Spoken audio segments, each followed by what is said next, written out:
Hi, I'm Johanna Rojola, also known as Roju. I'm a comics activist and feminist and comics teacher. I've been drawing since I was a little, and I have been also telling stories. I was really impressed by animated films and illustrated books and drawings and all those things. And then my mother would write down the texts when I couldn't write myself, so we made them together. And I can't really say when I didn't draw comics, because I was drawing everything, and I was drawing also comics since the beginning.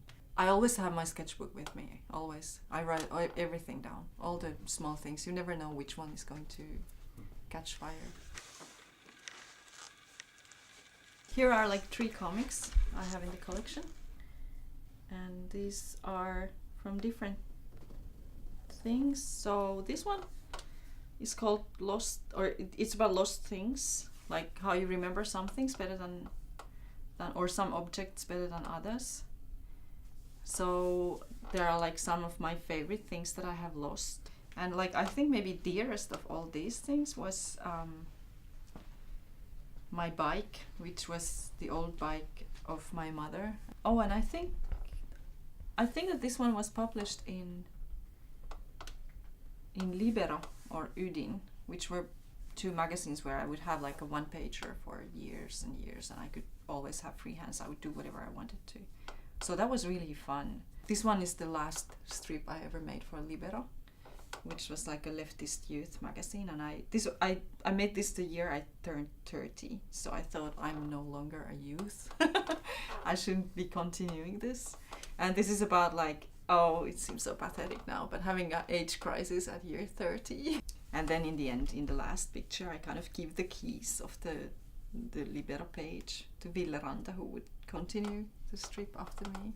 And then this last one is from a comics diary. But anyway, this was with 12 different people, and everyone was having a diary for 1 month. And what I wanted to try out with this was that I wanted to make it, how would I explain it? Kind of like sketchy in a way that you can't really make out everything. You don't understand all the drawings, and you can't read everything. I think feminism has been in my comics in a way since the beginning as well. I think feminism is manifesting itself in my comics also through autobiographical stories I do from things that have made me angry, or I think that are wrong somehow, that I see. But for me personally, there was this usual sexual harassment or just being kind of belittled because of your... But it's kind of, for me also, it took a long time to realize that things that I thought were like personal problems were actually part of a bigger problem. Like, I guess that editor in France who was basically looking at my legs instead of my portfolio does that to all girls, not just me. But like when you're in that situation, it's like so many things going on. It's like, because you feel so frustrated and so embarrassed and so, in a way, humiliated, although it's the other person who is doing wrong. It's not me, it's him, it's his problem in a way. So, and it's like, you don't want to talk about it, because who are you going to talk to? It's like all of your colleagues are guys. They don't have that problem with editors. And then if you know some woman, it's like, I don't know, for some reason people don't talk about those things. And once you talk about it, when you open your mouth for the first time, then you realize that, oh, he did that to you too. Oh, okay, I know that guy. And it's quite important. I mean, it takes a lot of weight off your shoulders when you realize that it's not just me, it's a structure that is keeping me down.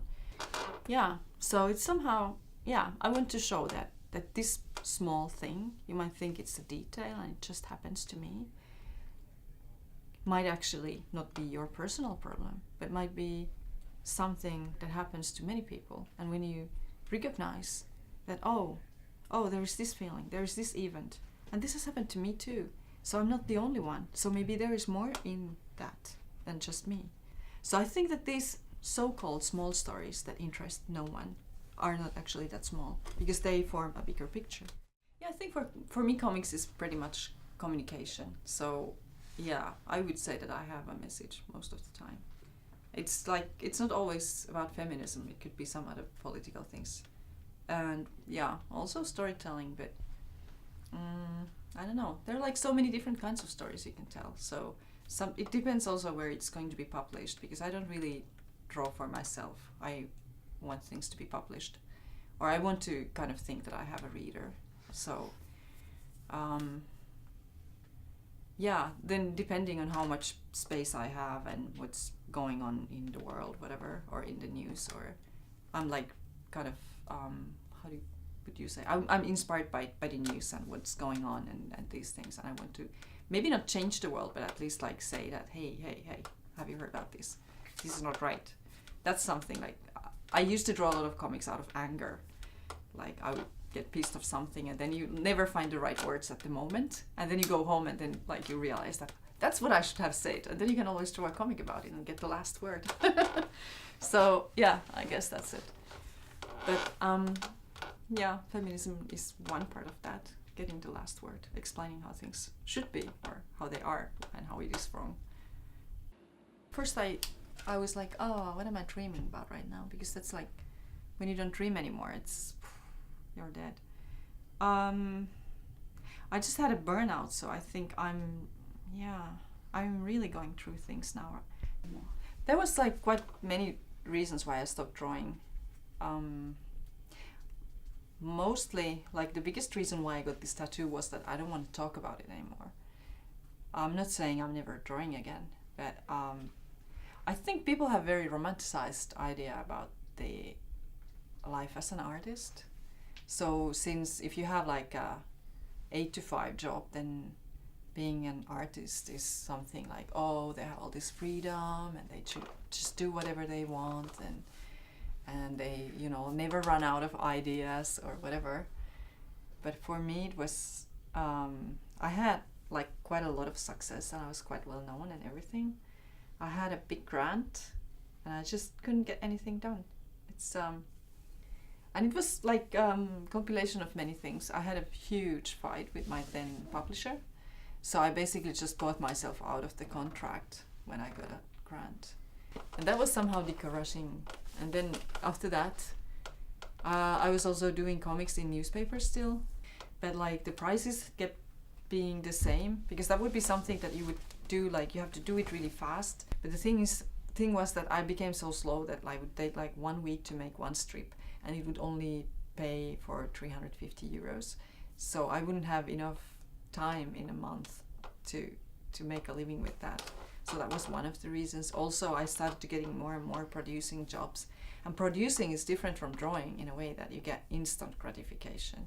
I think the biggest reason why I stopped drawing was that I wasn't enjoying it anymore. I wasn't drawing for myself anymore.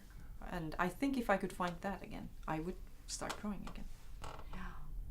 And comics is amazing. I mean, the reason why I'm not like fed up with it, even though I don't draw anymore, is like there's like so many things that haven't been done with comics yet, and that's really inspiring.